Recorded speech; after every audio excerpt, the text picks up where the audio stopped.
sport in Canada. There is a long and rich history of sport participation in Canada. Many of the sports and games Canadians currently play can be traced back to the early days of Canadian history. In the 19th century, sport and games in Canada were not highly organized. Few people had the time or money for playing games. The harsher aspects of everyday life took precedence. However, around the turn of the century, several amateur sport organizations emerged. These groups attempted to organize sports competitions, set rules, and develop teams and leagues. As a result, organized competitions quickly grew in number around this period of time, especially in the 50-year period between 1870 and 1920. Some of the earliest organized sports in Canada were rifle shooting, rowing, track and field, rugby, football, skating, cricket, and golf, among others. Many of these sports were imports of sporting traditions from Great Britain. This made sense given that many of the leaders of early amateur sports organizations were recent British immigrants to Canada. An example of early Canadian sport can be seen in the sport of rowing. Imported from the rowing traditions in England, rowing was one of the most famous sports in early Canadian history. Although relatively few Canadians actually rowed themselves, many participated as spectators. Rowing races between Canadian oarsmen and between Canadians and international competitors were famous events. Also, gambling or betting on the outcome of races attracted many spectators. The most famous Canadian athlete of the times was Ned Hanlon, 1855 to 1908. An oarsman, Hanlon remains to this day one of the most famous athletes in Canadian history. In fact, during his life, he was famous throughout the world. A Canadian and world champion several times over, Hanlon was a fierce competitor. However, Hanlon was also famous for his appeal to spectators. He made a regular practice of gaining a seemingly insurmountable lead over his rival, and then stopping to wave at the crowds on the shoreline. He would even slow down during a race, allowing his competition to catch up to him, only to take the win at the last moment. These exploits made Hanlon one of the first showmen in sport. He recognized the importance of the entertainment value of sport. Sport in Canada has developed rapidly since Hanlon's time. Today, Canada has a complex system of amateur sports organizations and professional leagues.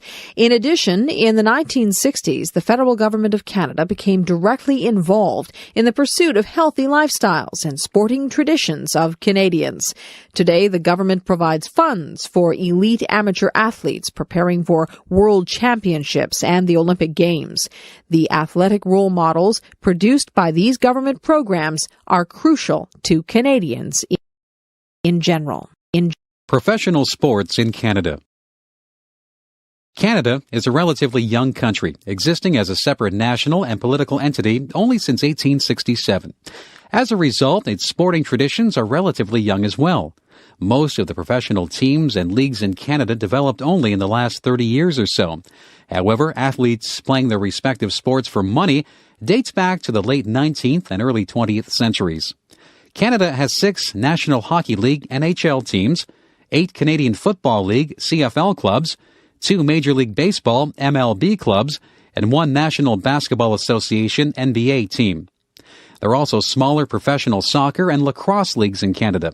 It is estimated that professional sports and leagues throughout the country contribute over $600 million in value to the country's economy and account for over 23,000 jobs. Of the professional sports, hockey has the longest history and the greatest cultural influence on Canadians. The NHL has been in existence since 1917.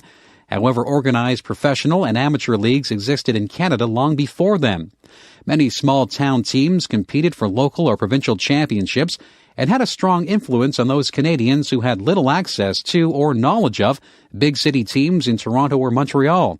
In fact, it was not until NHL games were broadcast on the Canadian National Radio Hockey Night in Canada radio broadcast that many Canadians had experienced an NHL game. Indeed, despite the fact that the NHL was considered Canada's most prestigious league, it was not until the advent of television in the 1950s that most Canadians had ever seen an NHL game. Today, all professional sport in Canada is one way or another affected by the more powerful American leagues. In the sports of baseball and basketball, Canada has no professional leagues of its own. Instead, Canadian teams play in the American-dominated leagues. These leagues require a large, concentrated audience in order to generate revenues for the team and, in turn, the league in general. As a result, the major team franchises exist in the large urban centers, Toronto, Montreal, and Vancouver. Even between those cities, the teams are not evenly spread. Probably the most famous teams in the American-dominated leagues are both Toronto teams, the Blue Jays in Major League Baseball and the Raptors in the National Basketball Association. Many Canadians worry that the American dominance of professional sport is a threat to Canadian independence. As an important component of national culture, sport reflects and reinforces the norms and values of Canada.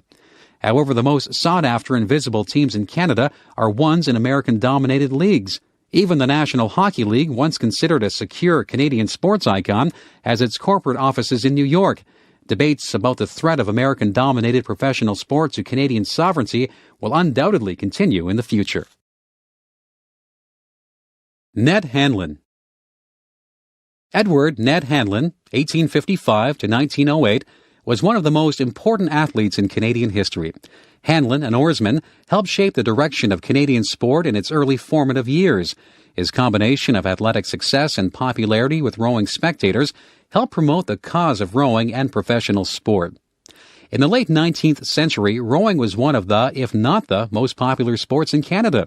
The sport received as much, if not more, press coverage and general public interest than any other sport. In addition, the sport's long history in Canada, Great Britain, Australia, and the United States developed into well-organized national and international championships, including one of the first regularly held world championships in any sport. In fact, Hanlon was a regular winner of world championship titles. Part of the popularity of rowing involved gambling and lucrative prizes. Spectators regularly bet on single sculling, in much the same way they do on horse racing today. Hanlon quickly rose to fame in the late 19th century through a combination of careful financial planning of his athletic career and his mastery of the sport. Perhaps his most ingenious invention was the now common sliding seat. By fixing wheels onto a wooden seat, Hanlon gained an advantage over his competitors, who slid back and forth in the boat on grease. The extra use of his legs translated into greater boat speed for Hanlon. Hanlon was also noteworthy for his methods of gaining popularity with fans. Recognizing the importance of the entertainment value of sport, Hanlon would regularly wave to the crowds and perform rowing tricks such as removing his hands from the oars in the middle of the race. He was even known to fake an injury in the middle of a race, only to recover just in time to win the race. Of course, the additional purpose of this strategy was to raise gambling odds, thus making himself and his financial handlers wealthier from his victories. In the 1870s and 1880s, Hanlon won and then successfully defended his world championship title 7 times. He also competed in commercial exhibitions and rowing tours around the world. After his competitive career ended, Hanlon went on to coach younger oarsmen in 2 North American universities, Toronto and Columbia. So famous was Hanlon that one major newspaper in Canada claimed he was the single greatest agent for attracting new immigrants to the young country. Today, a bronze statue stands in Toronto in honor of his success, and an island just off the shores of the city of Toronto is named after Hanlon. Rowing. The sport of rowing is one of the oldest organized sports in the Western world. The modern version of the sport was developed mainly in England in the 19th century, especially in the public school system.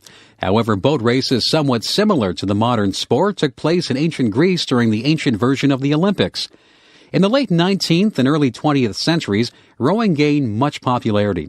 The sport was particularly famous in countries with a history of immigration from Great Britain, Canada, Australia, and the United States of America.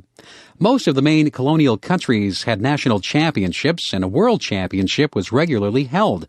The sport developed either in private clubs or in elite educational institutions. In 1852, a race between Yale and Harvard universities in the U.S. was the first organized athletic competition of any kind. The turn of the century saw the sport's ascendancy to one of the largest spectator sports. Many regularly held races depended on betting or gambling to attract spectators. The biggest international matches attracted thousands of spectators, and much money was wagered. Canadian Ned Hanlon was perhaps the greatest of the early rowing champions.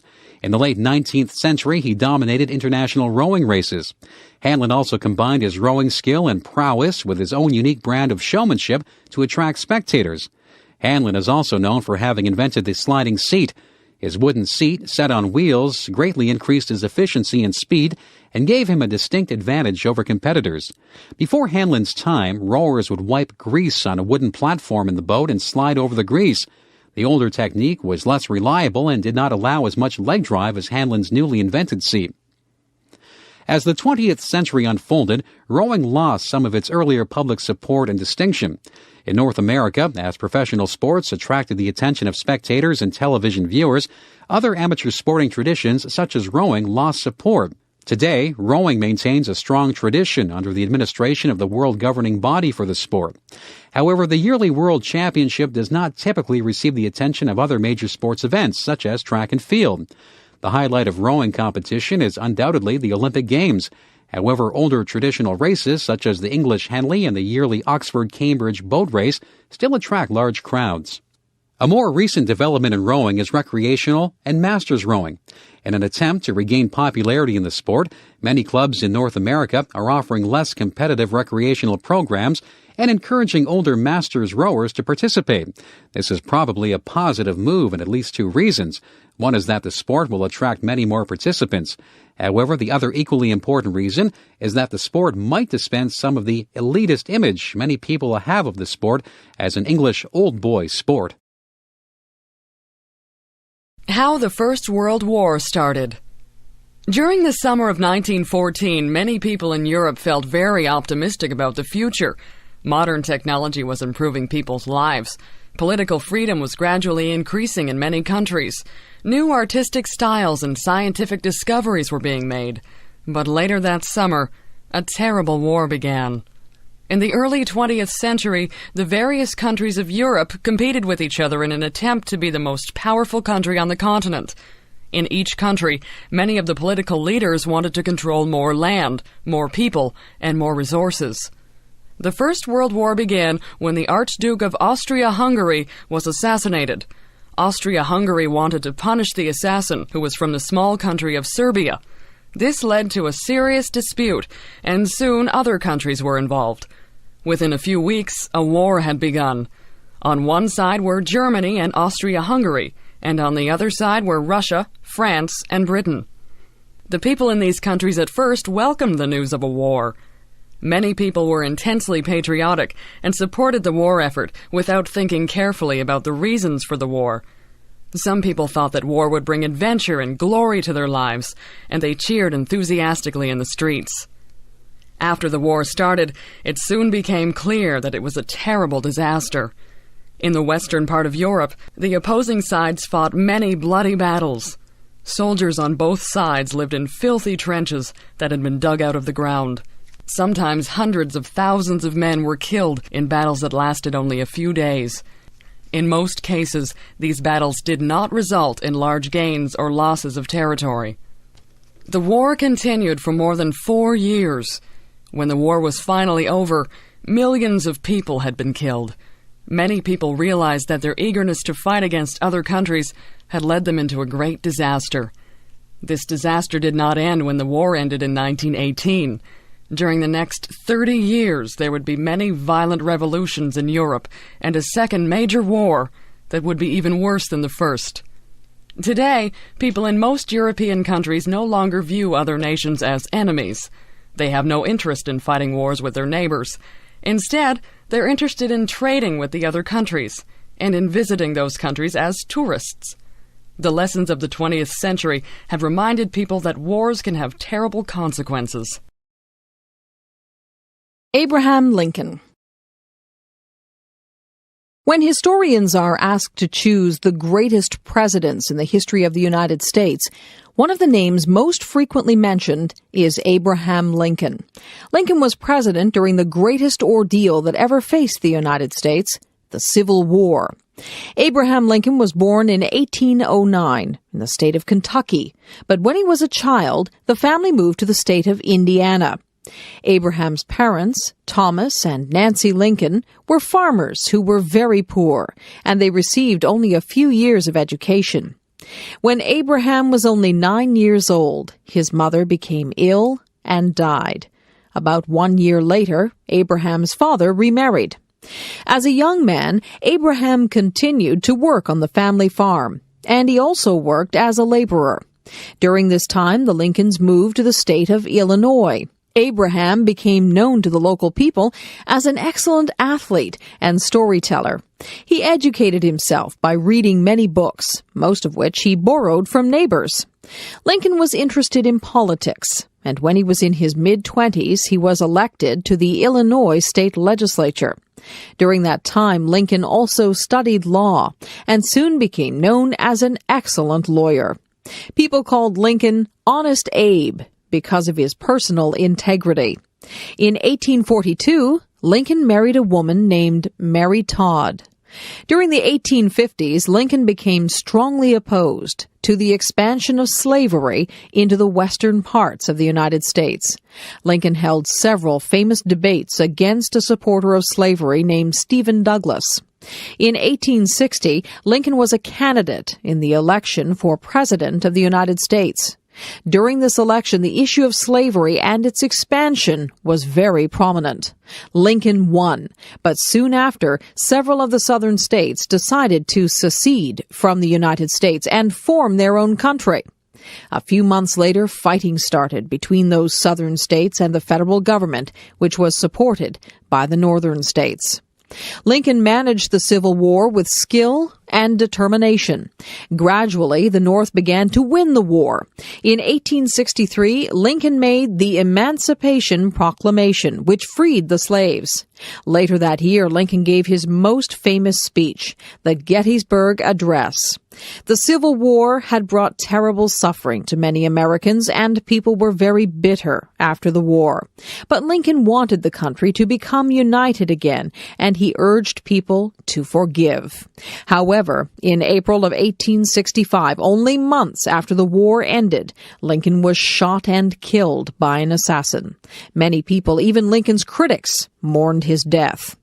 In the generations that have passed since Lincoln's death, he has continued to be viewed as a great president. Some historians have criticized Lincoln for not being more strongly opposed to slavery, but others have defended him, saying that Lincoln's approach to the issue was realistic and humane. But nearly all historians agree that Lincoln was an honest and brave leader during the most difficult period in American history. Two great musicians, Mozart and Beethoven. Much of the music of 18th and 19th century Europe is still enjoyed by many people.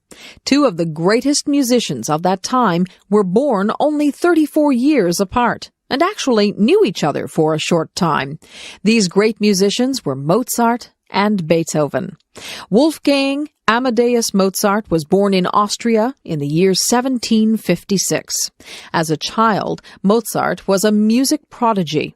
He began composing music before his 5th birthday, and by the time he reached his teenage years, Mozart had already written many symphonies and other musical works.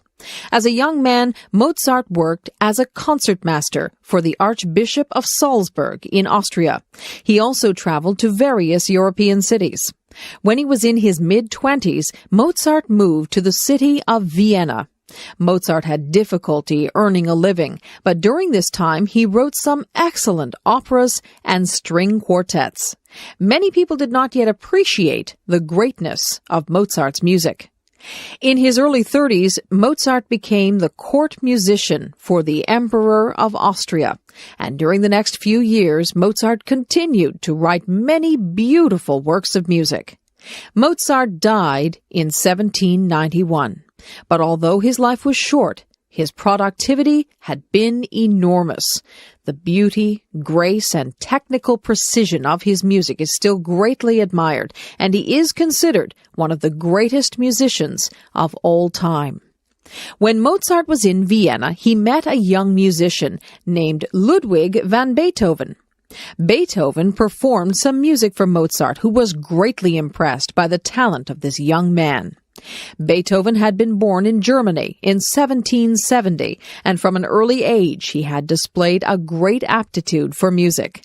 Beethoven moved permanently to Vienna in 1792. He studied music under some famous composers and became known for his outstanding skill in playing the piano.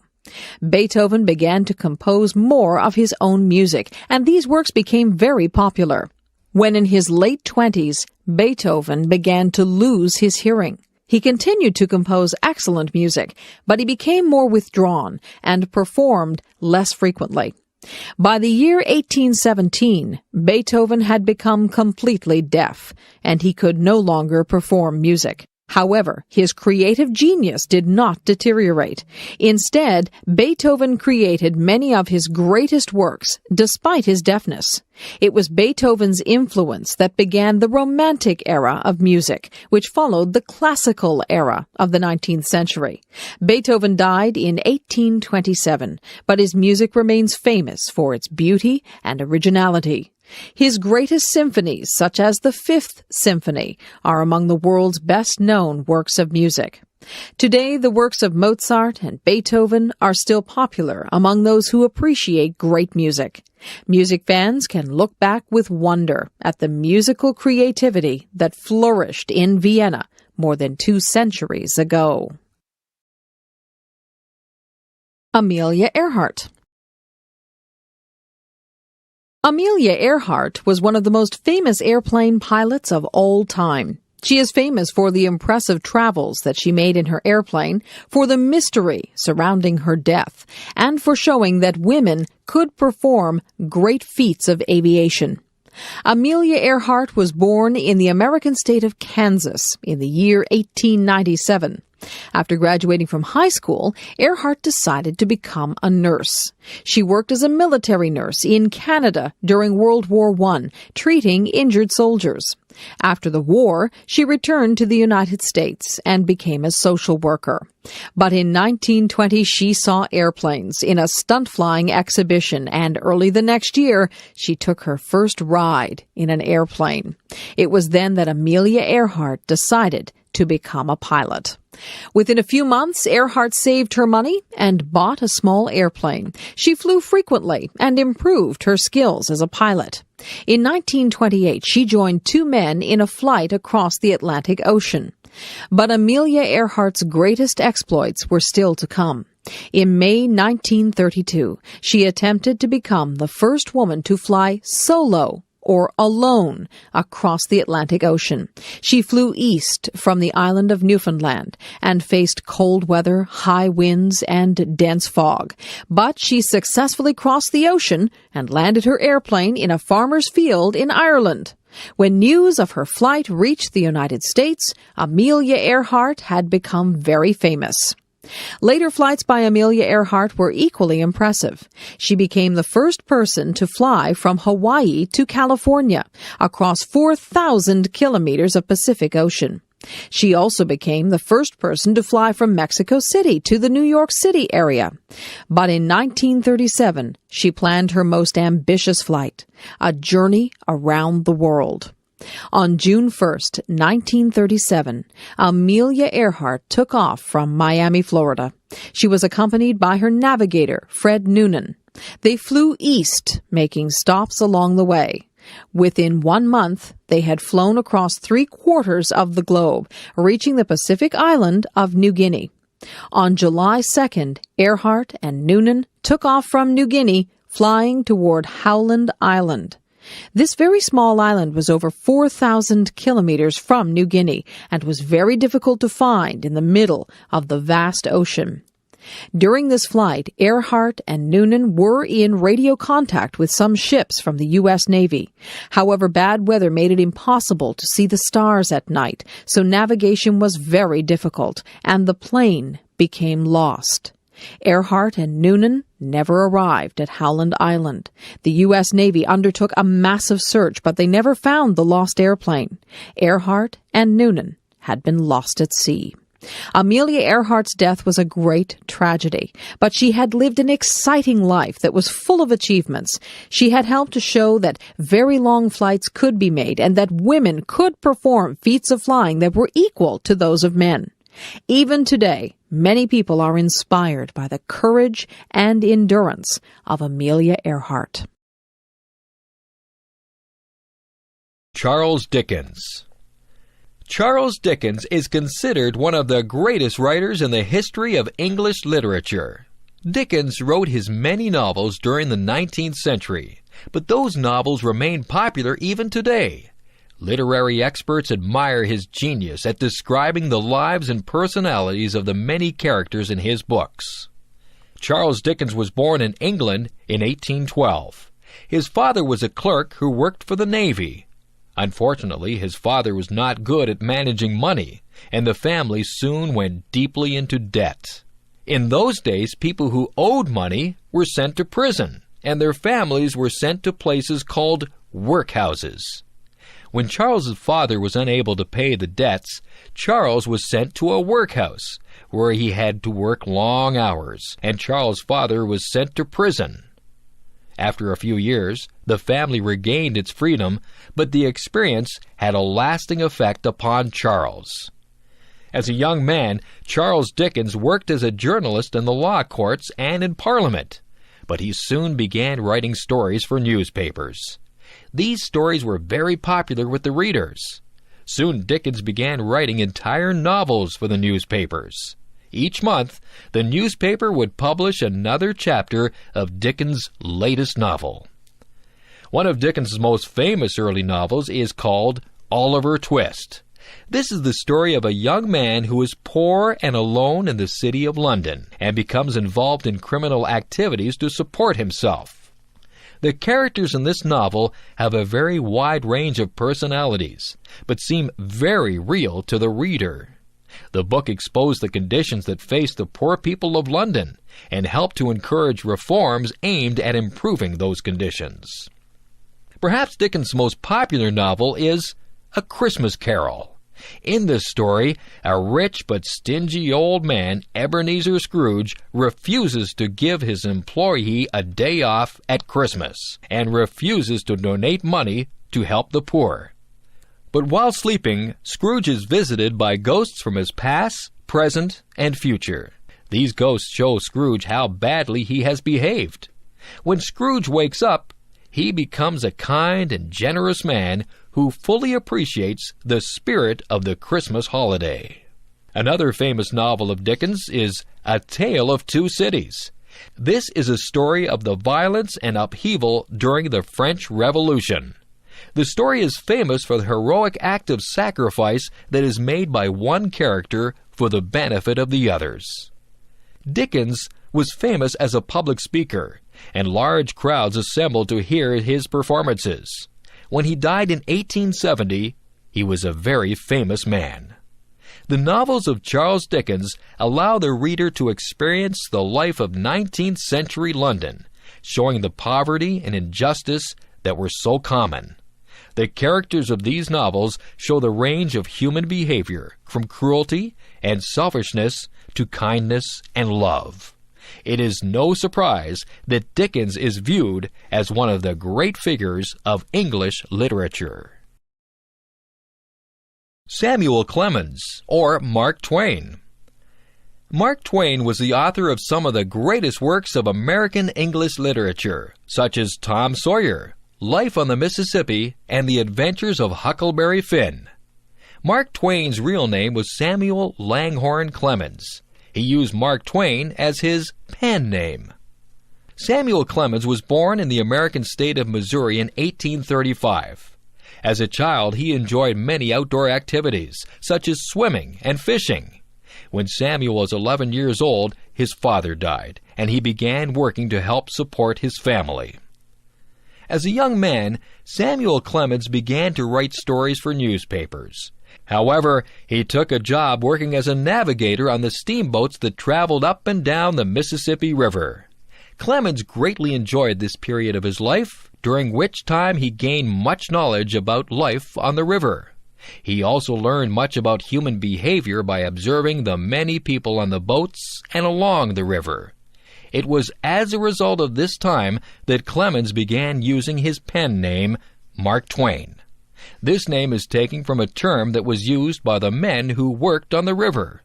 It is used to describe water that is just deep enough to be navigated safely. The earliest of Mark Twain's really famous novels was The Adventures of Tom Sawyer. This novel describes a boy who engages in much mischief, but who has a kind heart. The story contains several scenes that are quite funny. In one of these, Tom's working at the boring task of painting a fence. He persuades several other boys to help him by pretending that painting the fence is a fun and enjoyable activity. Another famous novel by Mark Twain was Life on the Mississippi. This book describes many interesting characters similar to those that Twain actually observed while working on a steamboat. This story gives the reader a vivid image of the people who lived and worked along the Mississippi River. Probably the best novel by Mark Twain was The Adventures of Huckleberry Finn. This novel tells the story of a boy who runs away from his violent father. The boy, whose name is Huckleberry Finn, is joined in his escape by a man named Jim. Jim is a slave who has decided to run away from his owners. Huck and Jim travel north along the Mississippi, hoping to reach the areas where slavery is not allowed. In this story, the reader can experience the moral sense of Huckleberry, who must make several important decisions during the escape. Mark Twain died in 1910, after writing many more novels and many stories of his travels around the world. Twain's works are still widely read today. His books are appreciated for their humor, for their interesting descriptions of life in 19th century America, and for showing both the good and evil that people can do. Many critics consider Twain to have been the greatest American writer. The islands of the Caribbean. The Caribbean Sea is the large body of water that lies north of the northern tip of South America. Within the Caribbean Sea are many islands that have played an important role in the history and culture of the Western Hemisphere. By far the largest island in the Caribbean is Cuba. Cuba was formerly a colony of Spain, but became independent in 1902.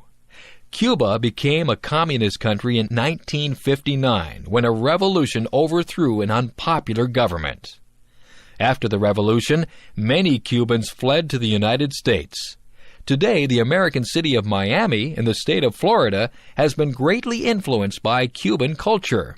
Tobacco is widely grown in Cuba, and the country is famous for the cigars that are produced in the capital city, Havana.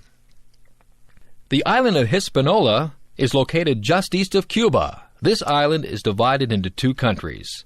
In the west is Haiti, where the people speak a variety of the French language that has been influenced by African languages. In the east is the Dominican Republic, where the people speak Spanish. Another important Caribbean island is Puerto Rico. This was previously a Spanish colony, but is now governed by the United States. Many people from Puerto Rico have moved to the mainland United States, especially the New York area. In many other islands in the Caribbean, English is the main language. The largest of these islands is Jamaica, which is located just south of Cuba. Most Jamaicans are the descendants of African people who were brought to work as slaves on sugar plantations. Jamaica is famous as the birthplace of the style of music called reggae, which was popularized in other countries by Bob Marley, a famous Jamaican musician. Another important English-speaking Caribbean island is Trinidad. This island is located just north of South America. The population of Trinidad is very diverse. The largest groups of people are descended from people who came from Africa and India, but there are many other nationalities also. Trinidad is famous for a style of music known as calypso, and for musicians who produce pleasant sounds by playing steel drums. There are also many other smaller islands in the Caribbean, each with its own unique features. Many of these islands possess fine beaches and are popular tourist destinations. The warm weather of the Caribbean makes it a popular place for North Americans who must live through cold winters. North American Indians. The first people who lived in North America were the Indians. The name Indians is actually not very accurate because the people are not from India. But when the first Europeans came to North America, they mistakenly believed that they had reached India, so they referred to the people as Indians. In different parts of North America, the Indians had very different cultures and very different ways of making a living. On the west coast of North America, many large rivers flow into the Pacific Ocean. In these rivers is an abundance of fish, such as salmon. The Indians in these areas obtained much of their food by fishing. They lived in settled villages and became experts in carving wood from the tall trees of the area. They carved large canoes for traveling on the rivers and oceans, and they also carved tall totem poles. Totem poles were carvings of various animal or human figures, and often the poles had a mythical or spiritual significance for the people who carved them. Many beautiful totem poles can be seen in cities such as Vancouver or Victoria, in the Canadian state of British Columbia, or Seattle in the American state of Washington. The Plains Indians lived in the central prairie of North America. The various nations of the plains lived by hunting large animals called buffalo or bison. Horses were brought to North America in the 16th century by the Spanish. The Indians who lived in the prairie areas had learned to become experts at riding horses, and on horseback they could hunt the giant herds of bison. They followed the buffalo from place to place. The Plains Indians lived in portable houses called teepees, which were made by sewing together buffalo skins and holding them in place with wooden poles. In the southwestern United States, some Indians lived by farming. In this dry area, the Indians raised several crops, such as corns, beans, and squash. Many of the Indians in these areas lived in large settlements where the houses were made from stone or dried mud. The people were experts at weaving, and they made clothing and blankets that had beautiful artistic designs. Near the eastern coast of North America, many Indians lived by a combination of farming and hunting. These people lived in fortified villages, some of which were inhabited for many years at a time. In some places, they built large earthworks that can still be seen today. In the forests of northern Canada, the Indians lived primarily by hunting, fishing, and gathering. Like the Indians of the prairie regions, they often moved from place to place in search of game animals to hunt. Today, the Indians of North America no longer live in their traditional ways. However, several Indian languages are still spoken by many thousands of people. Also, many Indians in the United States and Canada are very interested in maintaining the cultural traditions of their ancestors. E-commerce. Electronic commerce, or simply e-commerce, is more than just buying and selling products or services online. It encompasses the entire online process of developing, marketing, selling, delivering, servicing, and paying for products and services. E-commerce systems rely on the resources of the Internet and other computer networks to support every step of the process. Through an e-commerce system, customers can order and make payment for the products or services they purchase online and receive support at the company's websites through the Internet. It also allows customers and suppliers to participate in product development via Internet news groups and email exchanges. There are three basic types of e-commerce applications: business to business, B2B, business to consumer, B2C, and consumer to consumer, C2C. Business to business, B2B e-commerce, is the online automation of purchase and sale transactions from business to business. Many companies use secure internet or extranets for their business customers and suppliers to access to their websites, while some may rely on electronic data interchange, EDI systems. Cisco Systems, a leading manufacturer of computer networking equipment, makes about 40% of its sales online. These activities include order taking, credit check, production scheduling, and technical support to their customers. General Electric and the United Parcel Service, UPS, are a few of many other firms that offer B2B e-commerce sites. Business to consumer, B2C e-commerce, creates electronic marketplaces where businesses promote and sell products and services directly to consumers. In this form of electronic commerce, which has grown into a multi-billion-dollar market, businesses can bypass intermediaries such as distributors or retail outlets. Companies like Amazon.com and Dell Corporation offer e-commerce websites that provide virtual storefronts and multimedia catalogs, interactive order processing, secure electronic payment systems, and online customer support. Consumer to consumer, C2C e-commerce, is an important alternative for business to business or business to consumer e-commerce. In this form of e-commerce, consumers can buy and sell products and services with each other in an auction process at an auction website. Through an online auction site like eBay, one of the most successful C2C e-commerce models, consumers or businesses can participate in or sponsor consumer or business auctions. Other forms of consumer-to-consumer e-commerce include personal advertising of products or services by consumers at electronic newspaper sites, consumer e-commerce portals, or personal websites. The first 5 years of my life in Canada. I left Korea 25 years ago for Toronto, Ontario, Canada. I was 17 years old at that time. Now everyone knows how old I am. As any immigrant who left his or her own country for a new place looking for a better life, I believe the first 5 years of my living in Canada were the most challenging ones. It did not take a long time for me to realize that I would have to face one of the biggest challenges in my life, the language problem. Although I had learned English in high school for almost 5 years before coming to Canada, I did not find it useful in day-to-day living at this new place.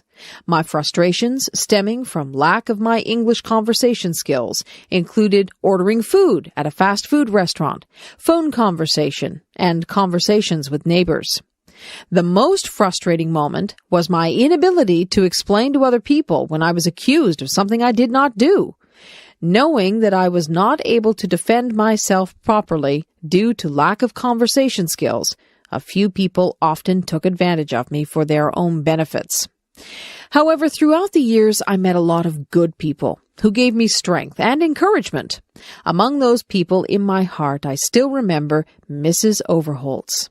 Mrs. Overholtz was working in the counselor's office at the high school I attended for 2 years, and she gave me a lot of valued advice and direction in regards to my academic life as well as my personal one.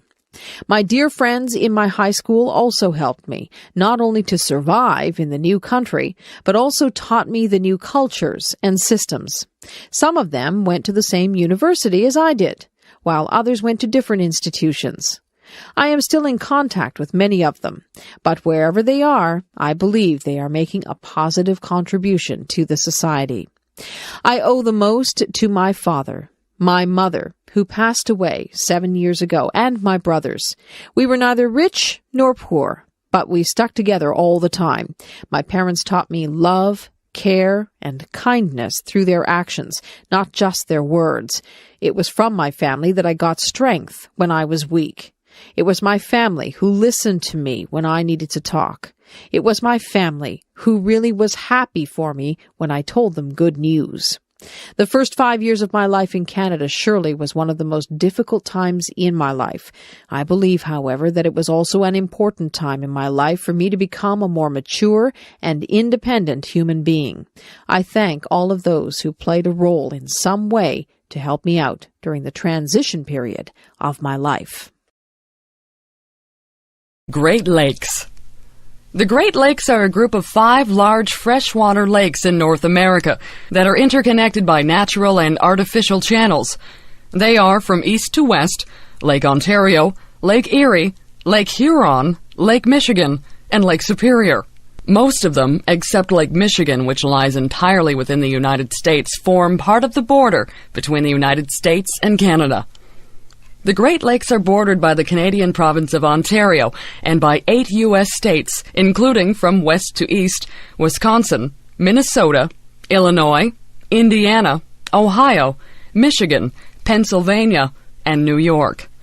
Large cities like Chicago, Detroit, Cleveland, and Toronto lie on the shores of the Great Lakes system.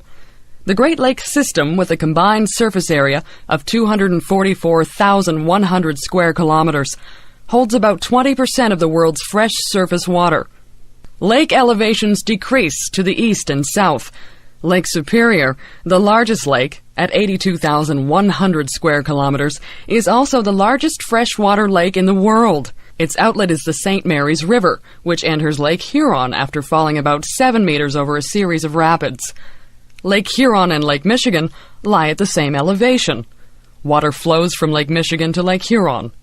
Lake Michigan is deeper than Lake Huron, but the latter is larger in area, at 59,600 square kilometers.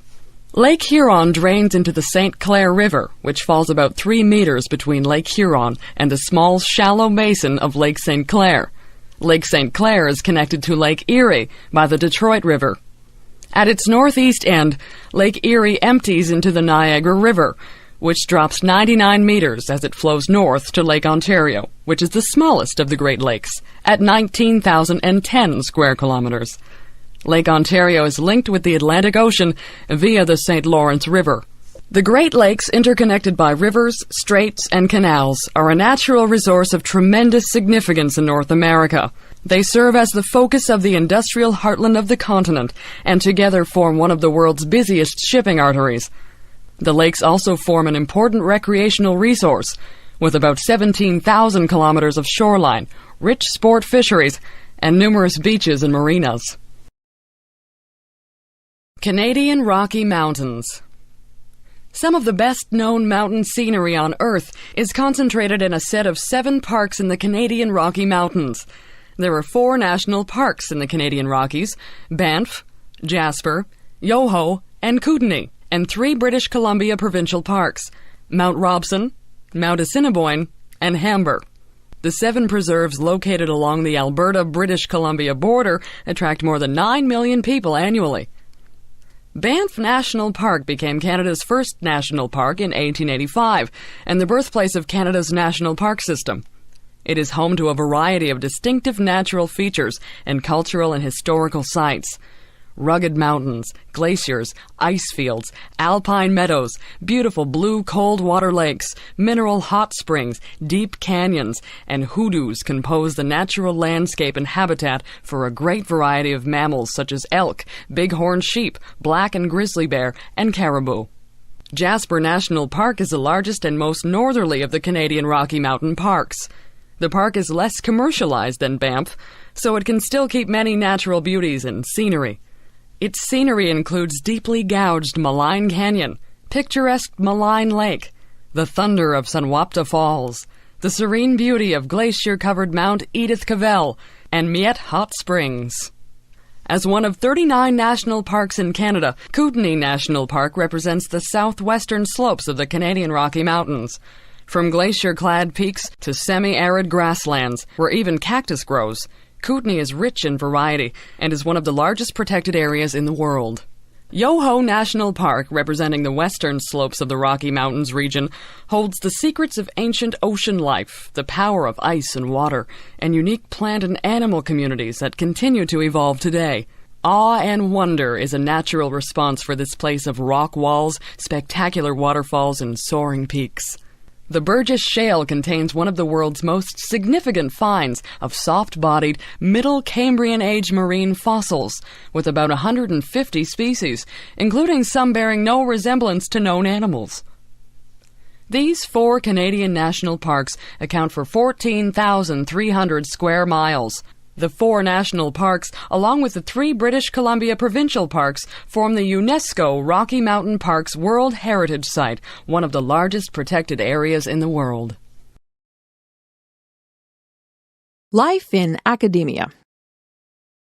A person like me who teaches and conducts research at an academic institution is called academic. The academic institution may be a form of a university, a college, or another post-secondary institution. I have been working in universities for almost 11 years. While enjoying my life in academia, we academics also have a lot of stress and often go through a large amount of stress and frustration. Firstly, we have pressure from the university we are working at to become effective teachers. As the environment, in terms of the society and the marketplace, has become more dynamic and competitive, we as teachers must provide students with necessary skills and knowledge so they can become successful in their society. It requires a lot of preparation, updating of material, self-learning, and continuous improvement in teaching. For these reasons, teaching and learning should complement each other. Secondly, we have pressure from both our university and our academic peers to become active and effective researchers. What we teach to our students in class is no doubt closely related to what we have learned or discovered from our research activities. Thirdly, we have pressure from the university and the community to become good corporate citizens through active participation in various university committees and/or the community at large. A university and the community it belongs to must work closely together to identify common interests and to conduct projects that could benefit both parties. Even with a high degree of the aforementioned pressures, I love my job as a teacher, scholar, and citizen. There is a high level of freedom and flexibility. Academia is a place to meet new people, to create new ideas, and for everyone in that community to learn. It is a place where both teaching and learning always take place. Education systems in Canada. In Canada, each province is responsible for its own education systems. In general, there are 3 levels of education systems in Canada. 1, kindergarten to grade 8. 2, grade 9 to grade 12. 3, post-secondary education. Kindergarten may further be divided into junior and senior kindergarten for 4- and 5-year-old children, respectively.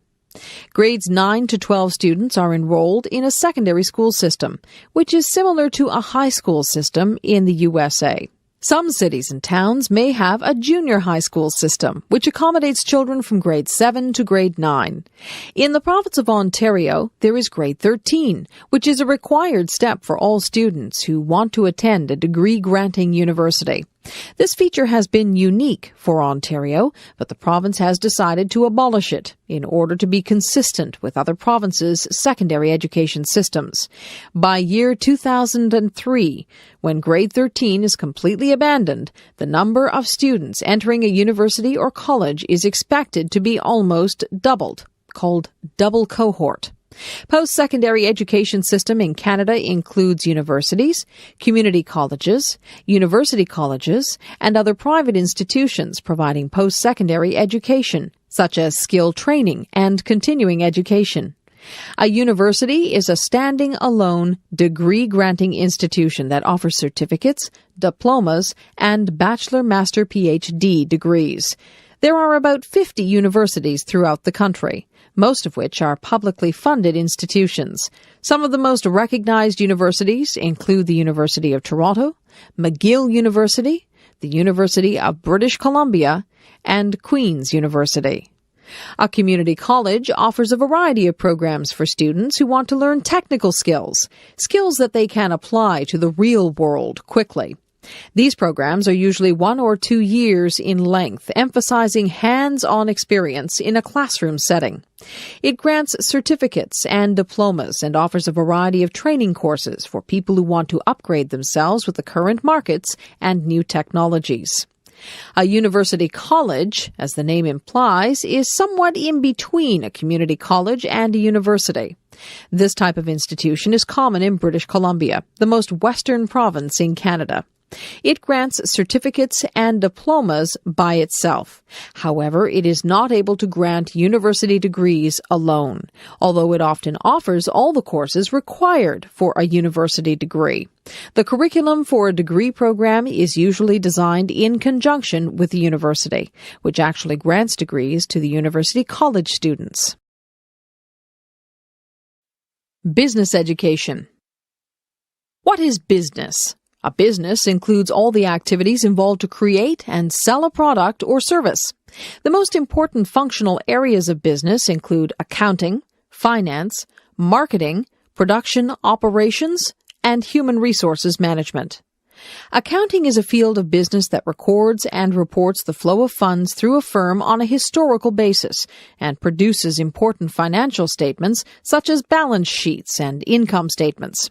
It also produces forecasts of future conditions such as projected financial statements and financial budgets and evaluates the firm's financial performance against the forecasts. The finance area of business supports a firm in decisions concerning the financing of the firm's business and the allocation and control of financial resources within the firm.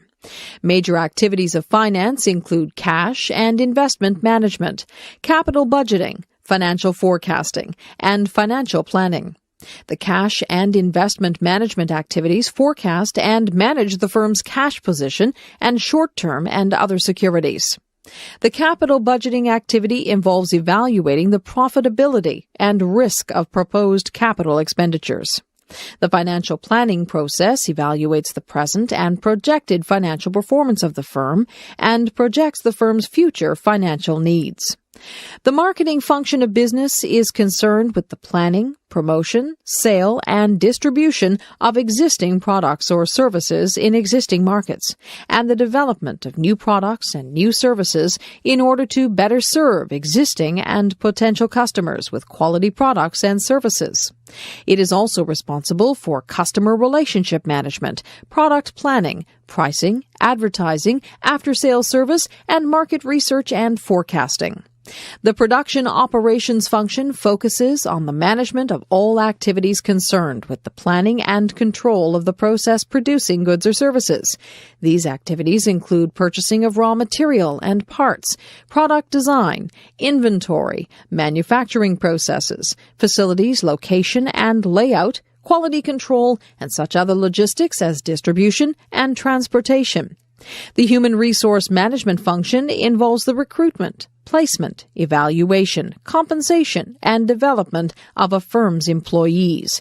With the main goal of the effective and efficient use of a firm's human capital, the human resources management function supports planning to meet the personal needs of the business, development of employees to their full potential, and control of all personnel, policies, and programs.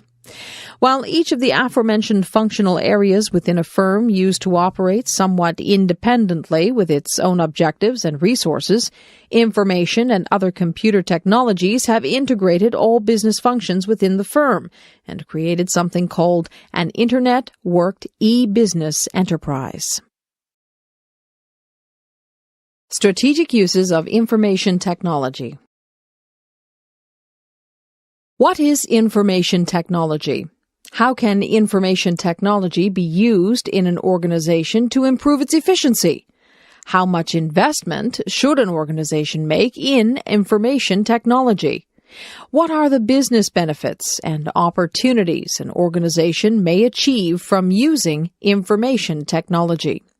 These are some of the most important questions many organizations ask themselves before investing their capitals in information technology.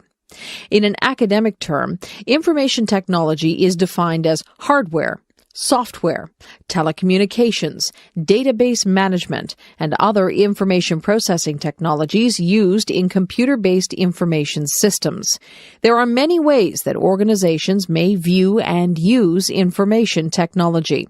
However, in today's competitive business environment, technology is no longer an afterthought in forming business strategy, but it is the actual cause and driver In other words, for a firm to maintain or improve its business competitiveness, it must use information technology to achieve strategic advantage. Information technology can help a company substantially reduce the cost of business processes and lower the costs of customers or suppliers. Information technology can help a company differentiate its products and services from others. Using information technology, a firm can create new products and services or make radical changes to business processes. A firm can use information technology to manage regional and global business expansion, or to diversify and integrate into other products and services. A firm can use information technology to create virtual organizations of business partners, or to develop alliances with customers, suppliers, and other business partners. Information technology can dramatically improve the efficiency of business processes and the quality of products and services. Using information technology, a firm can build a strategic information base of all the information collected. Some experts argue that use of information technology has become a strategic necessity rather than a strategic advantage, because most competitive advantages don't last more than a few years. Whether the statement is true or not, most companies may not want to wait too long before investing in information technology, because it would be tough to catch up later once you get behind your competitors, especially when everyone is playing with newer, better technology. The National Hockey League. The National Hockey League, or NHL, is the largest and most successful North American professional hockey league. The NHL provides Canadians and Americans with the highest caliber and most entertaining hockey on the continent. The NHL was created in 1917 by a group of Canadian and American businessmen. Their two central goals were to create a league that provided the most entertaining hockey in North America and generated revenues and profits. This was a somewhat new idea at the time. While there were some for-profit leagues in existence, most were amateur. This meant that players, coaches, and owners of teams were not allowed to make money from playing the game of hockey. It took several decades for the NHL to become the most dominant league. In the early days, a few professional or commercial leagues competed with the NHL for the public's entertainment dollar. Leagues competed vigorously for the best players in order to be successful and attract spectators and fans. While this was beneficial to players because they could command higher salaries, it was bad for business because owners' expenses skyrocketed. As a result, many teams and leagues went bankrupt. By the 1930s, however, the NHL remained as the only major professional league in North America. This effectively kept players' salaries down and reduced expenses. The NHL's team owners realized that in order for the league to be a successful commercial business, they would have to stop competing against each other off the ice. This was best accomplished by ensuring that only one major league existed, so that competition was reduced. To this day, the same business model is followed, and the NHL is still the only major professional hockey league in North America. For several decades in the mid-20th century, the NHL owners were extremely successful financially. They generated very high profits because, having a monopoly in the hockey market, they could limit the sale and trade of players. When players signed onto a team, they generally did so for life, and at the pay rate determined by the owner. Players were forced to accept these conditions because there were no other leagues in existence. This all changed in the 1970s when players organized to form a players' union. Through the collective bargaining process, players gradually fought owners for higher pay and greater rights. Today, many players are very wealthy for this reason. If it was not for the players' union, it is likely they would still be working in similar conditions to those during the early days of the NHL, low pay and little freedom to move from team to team. With NHL owners and players cooperating, the NHL continues to be the most successful and entertaining hockey league in North America. Teams across Canada and the United States compete for the prized Stanley Cup, the most sought-after trophy in North American hockey. Drug use in sport. Athletes using drugs to enhance performance has become one of the greatest problems facing elite international sport. Major sports organizations, such as the International Olympic Committee, are putting a lot of time, effort, and money into the detection of drugs. The race between athletes using drugs and detection agencies seems to be just as fierce as sport competition itself. Athletes have been using drugs or other stimulants to enhance performance for centuries. Even athletes in the ancient Olympic Games in Greece used various stimulants to enhance performance. However, since the 1950s, the degree of drug use has risen to a level never before seen in human athletic history. Drug testing began in the Olympic Games in the 1960s. One of the first sports to encounter drug use was cycling. During the 1960 Summer Olympic Games in Rome, Italy, a cyclist died from an amphetamine use. In 1967, another cyclist died in the Tour de France cycling race. Around the same period, bodybuilders in the United States were experimenting with newly developed synthetic steroids that built muscle mass. As a result, the International Olympic Committee started testing for steroids during the 1976 Olympic Games in Montreal, Canada. Probably the most famous case of an athlete using drugs was Canadian sprinter Ben Johnson. After winning the 100-meter sprint in the 1988 Summer Olympic Games in Seoul, South Korea, Johnson's drug test was found to be positive. Johnson took a synthetic steroid to build muscle mass and enhance power. Eventually, Johnson was stripped of his gold medal. In the aftermath of Johnson's positive drug test, the Canadian government conducted a federal inquiry into the drug use in Canadian sport. The government inquiry was the largest one to have been conducted in any country up to that point in time. The results of the inquiry found that drug use among Canadian athletes was very common. The inquiry stated that there were problems beyond just individual athletes, such as Johnson taking drugs to enhance performance. Indeed, it was stated that there was a moral crisis throughout sport. Today, the race between drug detection agencies and athletes who use drugs continues. In January 2000, the International Olympic Committee created a new agency to detect drug use, the World Anti-Doping Agency, WADA. WADA has provided increased resources for drug detection, especially in Olympic sports. Hopefully, WADA will be able to keep pace with the current moral crisis in sport.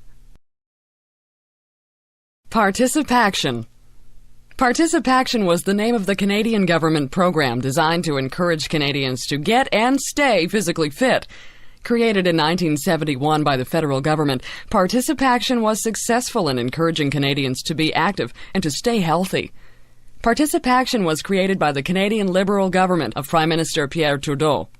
Trudeau believed that sport and recreation should play an important role in the lives of Canadian citizens.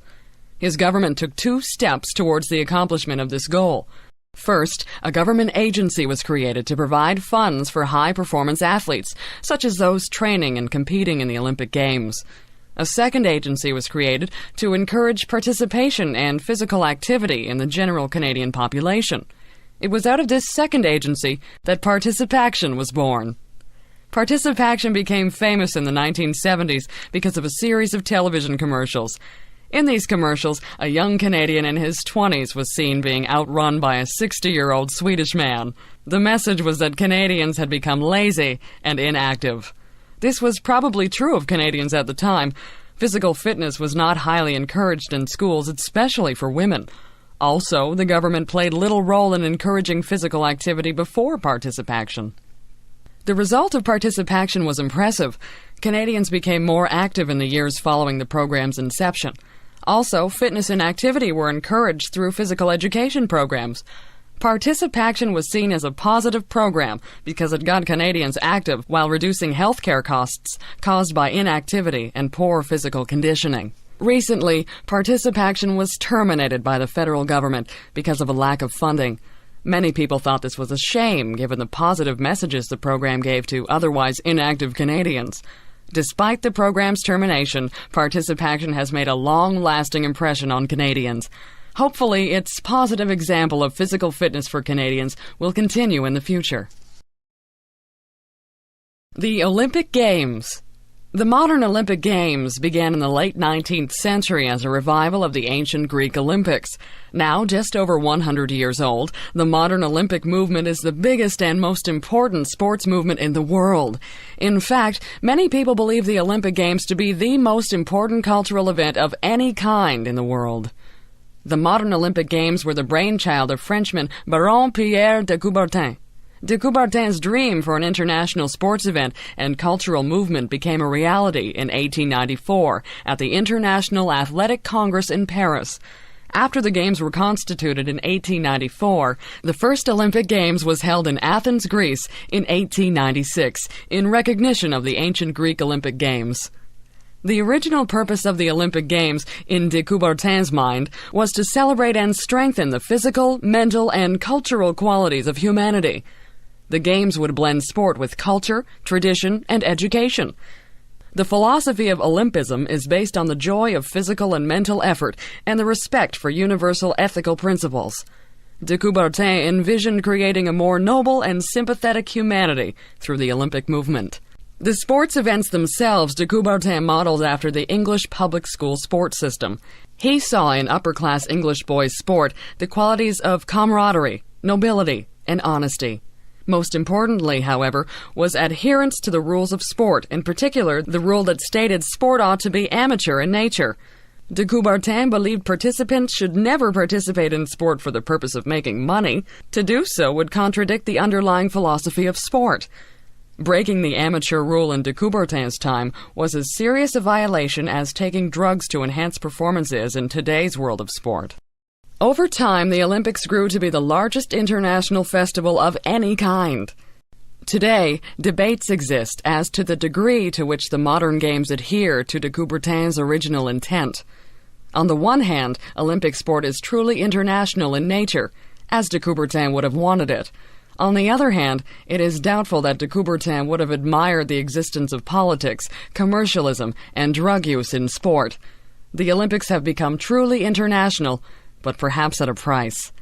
There is little question that the Olympic Games hold out the possibility for fulfilling de Coubertin's original goal of sport contributing to a better, more peaceful, and understanding world.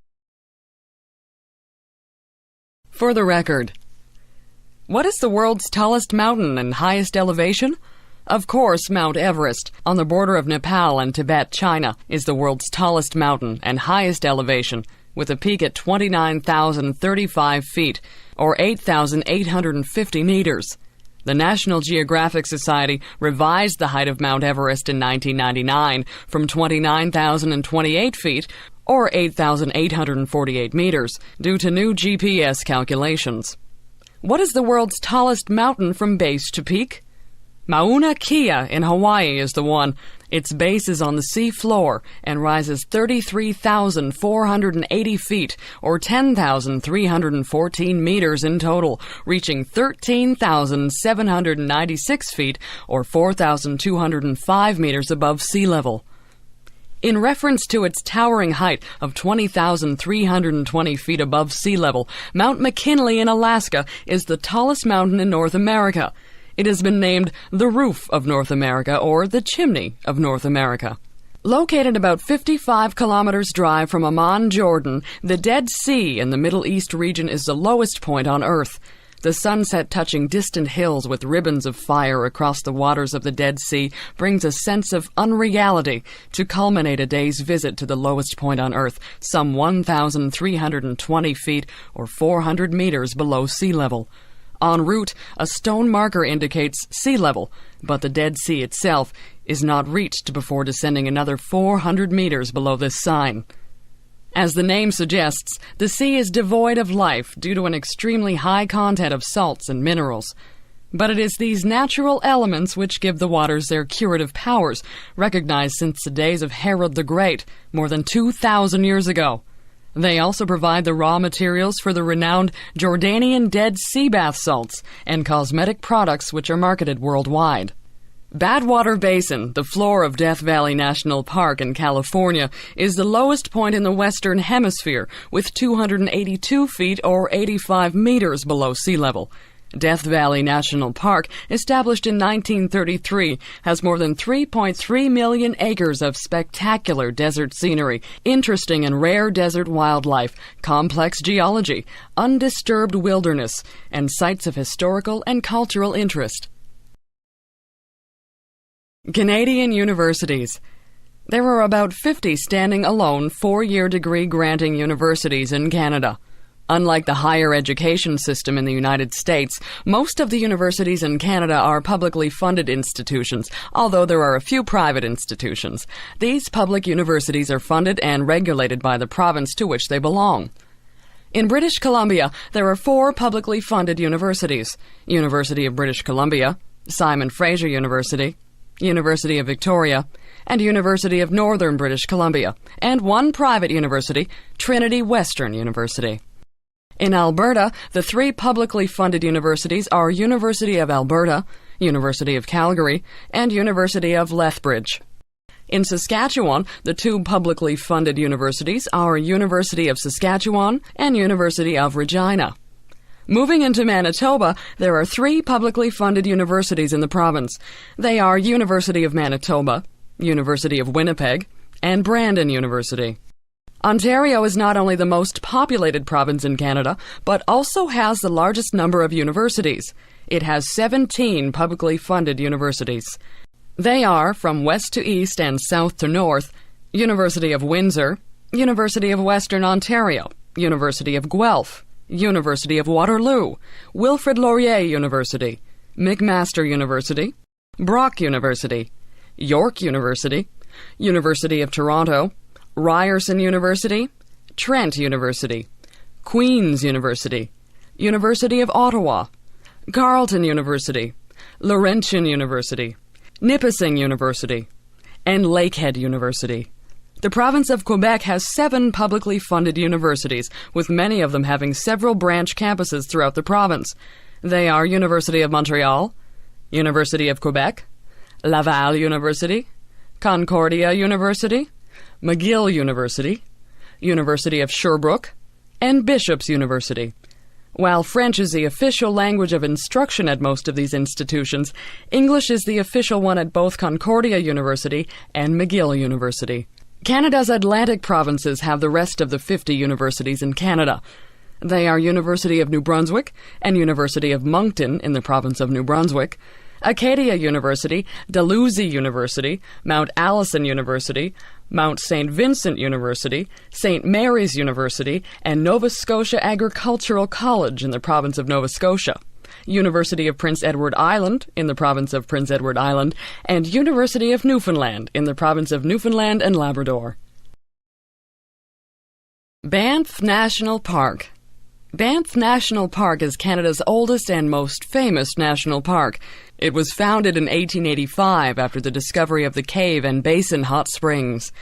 From humble beginnings as a 26-square-kilometer hot springs reserve, Banff National Park now consists of 6,641 square kilometers of unparalleled mountain scenery nestled in the heart of the magnificent Canadian Rockies.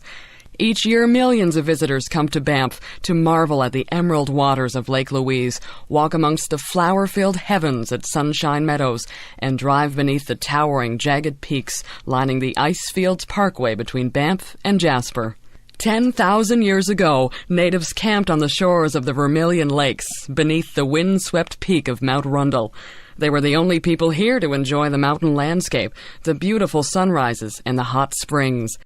Nearly 10 millennia later, a struggling nation forged a crazy dream of connecting itself from sea to sea with steel rails, and from this railway venture was born Canada's most famous park, Banff National Park.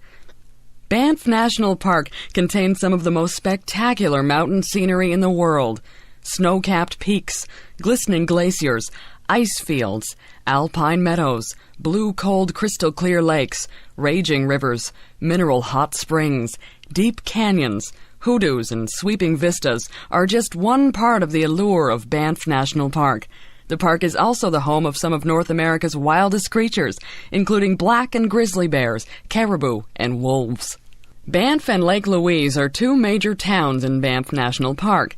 As the largest town in the park, Banff is Canada's highest town at 1,384 meters, 4,540 feet above sea level.